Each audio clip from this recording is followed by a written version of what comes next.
Hello everyone, Mahashivratri की बहुत बहुत शुभकामनाएं। दोस्तों, महाशिवरात्रि का पर्व शिव जी को समर्पित है। इस दिन रात्रि जागरण कर जो महादेव की आराधना करता है उसके सारे दुख दूर हो जाते हैं। भोलेनाथ के भक्तों को महाशिवरात्रि का बेसब्री से इंतजार रहता है। महाशिवरात्रि का शाब्दिक अर्थ होता है शिव की महान रात। धार्मिक मान्यता है दोस्तों, महाशिवरात्रि व्रत को करने से कुंवारी लड़कियों को मनचाहा वर मिलता है और विवाहित महिलाओं को अखंड सौभाग्य की प्राप्ति होती है। महाशिवरात्रि की रात को पूरी रात जागरण करना चाहिए, क्योंकि दोस्तों महाशिवरात्रि के दिन भोलेनाथ वैराग्य जीवन छोड़कर मां पार्वती के साथ विवाह के बंधन में बंधे थे। इस दिन मां पार्वती और भोलेनाथ रात में भ्रमण पर निकलते हैं।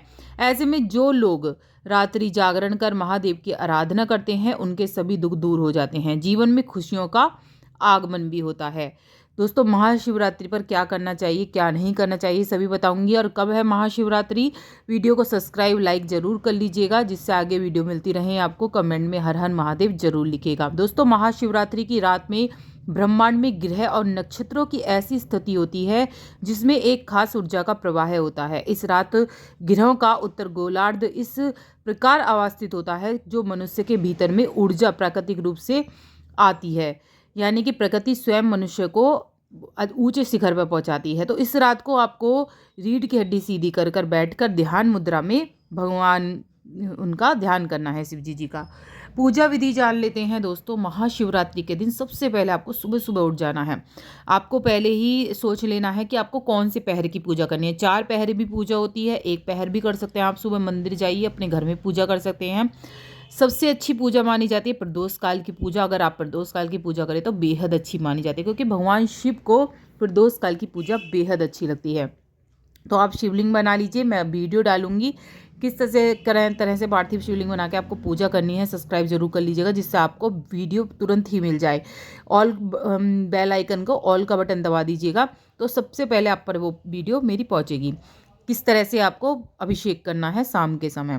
पूजा के लिए साफ कपड़े पहनने हैं, आपको धुले धुलाए कपड़े पहनने हैं, काले कपड़े नहीं पहनने हैं। शिव जी की आराधना करनी है। शिव जी का हम जौन सी भी पूजा करेंगे, आप 4 पहर की, 1 पहर की, 2 पहर की, जितनी भी पूजा करना चाहते हैं, चाहे 1 पहर की, तो आपको संकल्प लेना है। सुबह को उठ के नहा धो के हाथ में जल लेकर संकल्प लेना है कि आज मैं आपकी इस तरह से इस मनोकामना हो तो मनोकामना हाथ में लेके जल पूर्ति के लिए आपको करना है संकल्प।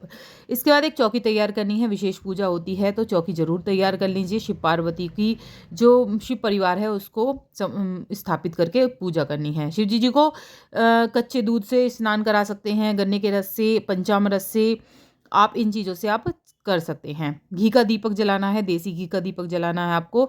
शिव जी को चंदन का टीका लगाना है। बेलपत्र, भांग, धतूरा, फूल, मिष्ठान, ये सभी चीज़ें अर्पित करनी है। माता पार्वती को सिंदूर अर्पित करना है, उनका पूजन करना है।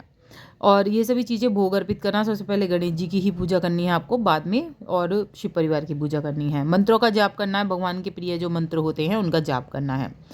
अब जान लेते हैं कि क्या क्या नहीं करना है। सबसे पहले जान लेते हैं कि महाशिवरात्रि कब है। तो महाशिवरात्रि 2025-26 दोनों की ही मैं यहाँ पर बता रही हूँ। 2025 में जो है वो बता देते हैं पहले दोस्तों। 2025 में यानी कि 26 फरवरी 2025 को महाशिवरात्रि मनाई जाएगी। वहीं जान लेते हैं अब 2026 में कब है। 2026 में दोस्तों 15 फरवरी के दिन, रविवार के दिन यह महाशिवरात्रि मनाई जाएगी।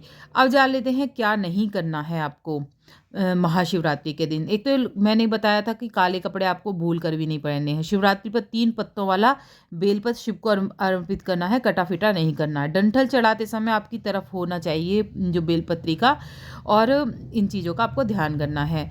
उस दिन बेलपत्र नहीं तोड़ने हैं। महाशिवरात्रि के दिन कोई भी पेड़ पौधे नहीं तोड़ने हैं, एक दिन पहले तोड़ के रख लीजिए। कोई बासी नहीं होता है बेलपत्र। आप खरीद सकते हैं, फूल वगैरह ये चीज़ें खरीद सकते हैं, लेकिन तोड़ने नहीं है आपको। बेर जरूर अर्पित करने हैं, क्योंकि कहते हैं कि बेर को चीरकाल का प्रतीक माना जाता है।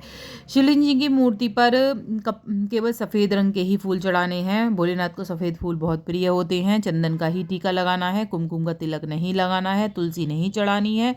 माता पार्वती, भगवान गणेश जी की मूर्ति पर कुमकुम का टीका लगा सकते हैं, लेकिन भोलेनाथ को नहीं लगाना है। इस दिन सुबह आपको देर तक नहीं सोना है, जल्दी उठना है। व्रत का संकल्प लेते हुए आपको करना है पूजन। और जो ये व्रत रखा जाता है वो फलाहार का व्रत रखा जाता है, तो कूटू के आटे से ही आपको ये शाम को व्रत खोलना है। राधे राधे।